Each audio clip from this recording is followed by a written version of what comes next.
All right, hi everybody, welcome back. I'm Dorothy. Thanks for joining me. So right now, I want to talk about November and what's going on with that. So right now, let me just give you a brief synopsis of November. So November's energy, the astrological energy, is Scorpio for the most part. With the sun already in the sign of Scorpio, we're looking to be a little more intense. We're looking at clearing the things that have been part of our lives for a very long time that we want to get rid of, because Scorpio is very well known for transformation.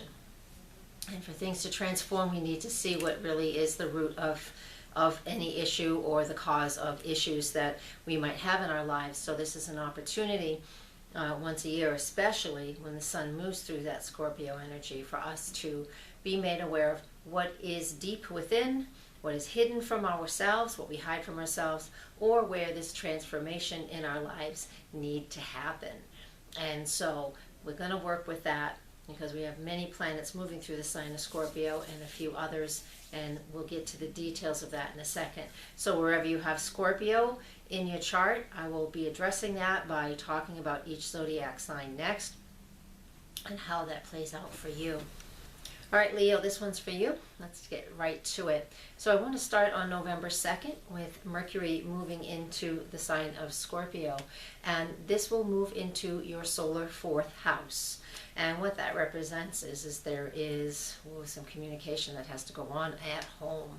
Home and family is going to have a little bit of some attention because on November 11th, we also have the new moon in Scorpio in that sector for you.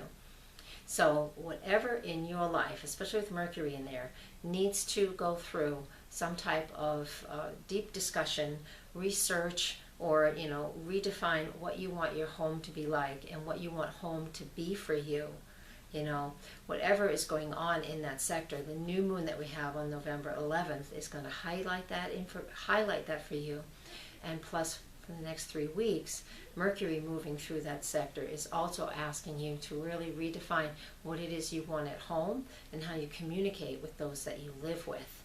And it's also a very karmic place for family history and our DNA and things like that. So some of the family history, you might start to do some research on family history or do something in that regard, facing what's going on and what your past is all about, and doing some work and some healing work on that. And that's some of the energy that we can look at. There'll be a big full moon forecast when we get closer to it, so just come back to this channel and find the new moon forecast when the time gets closer, usually within 2 weeks.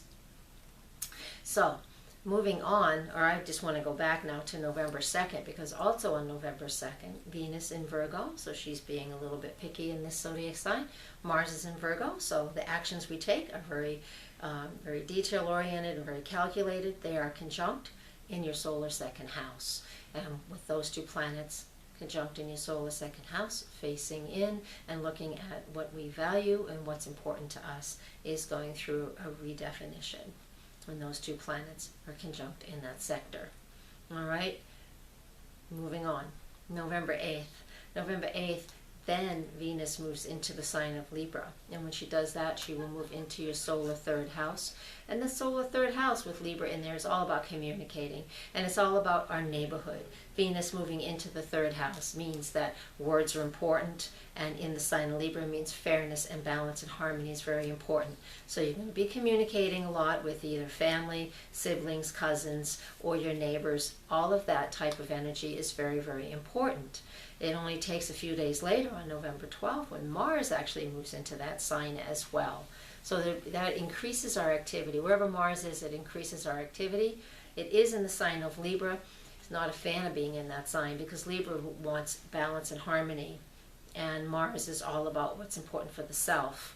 And so Mars in Libra tends to be somewhat passive-aggressive. It can be.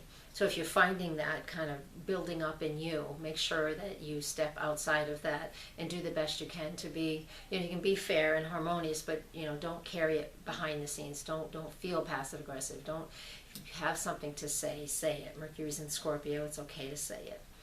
Delivery is important, but it's not always the top of the list the way things are delivered. So try and work through those things for yourself with all those Libra energies going on for you. Going to move on. because the next 4 things I'm going to talk about actually will all be combined into one. So take notes and the keywords that ring true for you. You just write them down. And I'll give you the dates. November 20th, Mercury moves into Sag. November 22nd, the Sun moves into Sagittarius. On the 24th of November, Mercury conjuncts Saturn in Sag. And on the 29th, the Sun conjuncts Saturn in Sagittarius. All of this Sagittarius energy is going on in your solar 5th house, so what you're passionate about.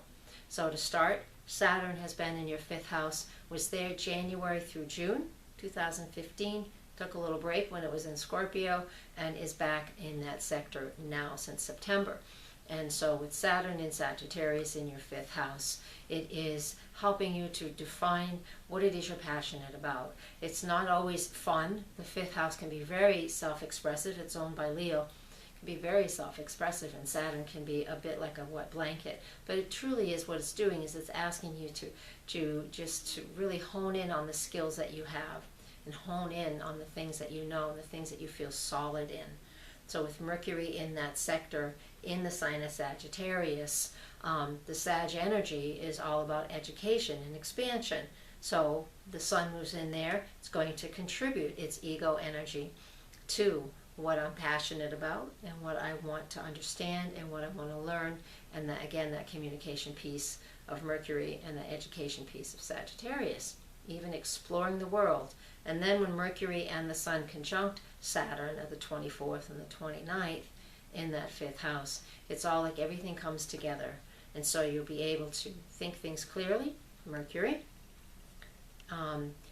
work that energy through the Sun, the ego essence and the energy of the Sun, and the Saturn energy, which is all going to get rid of anything that's extra fluff and help you to really focus in on something that you can be very truly passionate about. And maybe you'll go and you'll be able to choose a new course in your education or a new specialty in the things that you're passionate about. So this is how we get to use all of these 4 transits / aspects going on from November 20th to the 29th. All right, I'm going to leave you with that. Please share and please subscribe and come to my website if you have any questions, astrologer.com. Thank you very much. Namaste.